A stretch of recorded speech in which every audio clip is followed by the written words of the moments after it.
Passons maintenant au test numéro 2. Alors ce test va approfondir la notion de stress, mais à propos des événements du passé.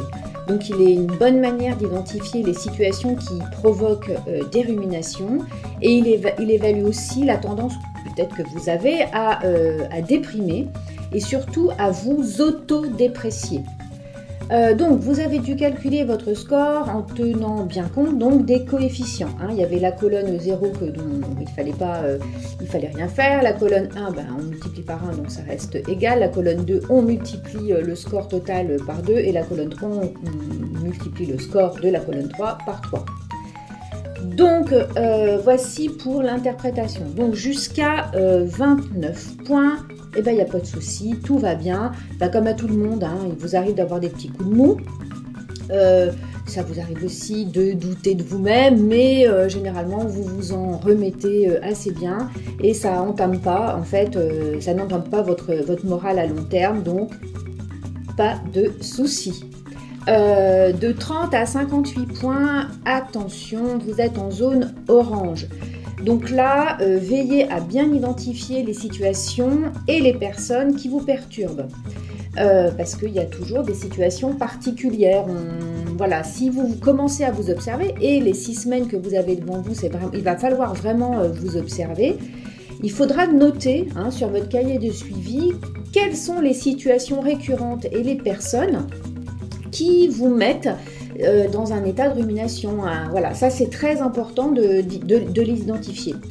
Et puis, au cours de ces 6 semaines, on va ensemble peut-être, en tout cas, j'espère vous accompagner pour commencer à prendre des mesures d'éloignement donc des situations, mais même carrément de suppression de ces facteurs stressants.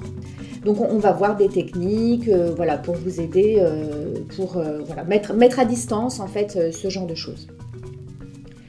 À partir de 59 points et au-delà, évidemment, alors votre tendance à l'autodépréciation est très très très importante. Et là, il va falloir absolument vous faire accompagner. Alors ça peut être moi, mais ça pourrait être de manière plus adaptée quelqu'un que vous allez voir régulièrement, toutes les semaines, toutes les 2 semaines, tous les mois, c'est vous qui choisissez en fonction de la possibilité que vous avez de le faire, puis de votre possibilité financière. Parce qu'en fait, il est plus que probable que tout ce que vous avez essayé jusqu'à maintenant, ce soit totalement inefficace. Autrement, vous n'en seriez pas là, évidemment. Par contre, ce qu'il faut savoir, c'est que vous n'êtes pas responsable et vous n'êtes pas coupable. Ce n'est pas du tout de votre faute, d'être dans cette situation actuellement. C'est sans doute que tout ce que vous avez mis en place jusqu'à maintenant, la prise en charge dont vous avez pu éventuellement bénéficier, elle n'était pas du tout adaptée à votre cas. Donc c'est pas de votre faute.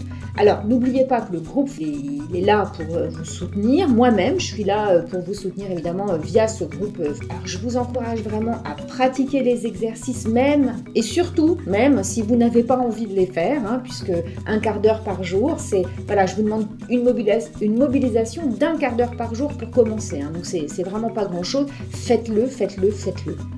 Et puis, d'ici 6 semaines, à la fin du programme, normalement, vous devriez commencer à y voir un petit peu plus clair. Alors, je dois faire un petit avertissement, surtout, si vous prenez des médicaments antidépresseurs, notamment, ne les arrêtez pas. Ne les arrêtez pas toutes seules ou tout seul.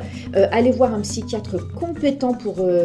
lui saura vous accompagner pour éventuellement diminuer les doses, mais peut-être qu'il choisira de ne pas les diminuer. C'est sa compétence, il est médecin psychiatre, il sait ce qu'il fait, mais peut-être aussi pour changer de molécules. C'est à lui de voir, à lui, avec vous et avec votre mode de vie.